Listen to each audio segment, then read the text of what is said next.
You are looking at Julian's pronunciation guide, where we look at how to pronounce better some of the most mispronounced words in the world, like this other curious word. But how do you say what you're looking for today?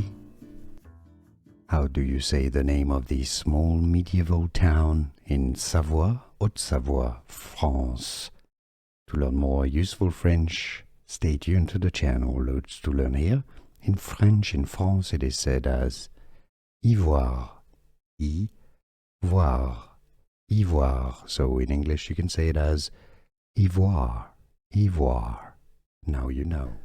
Here are more videos on how to pronounce more confusing words and names too many mispronounced. Like this video if you found it useful. I appreciate your support. I'll see you soon and thanks for watching.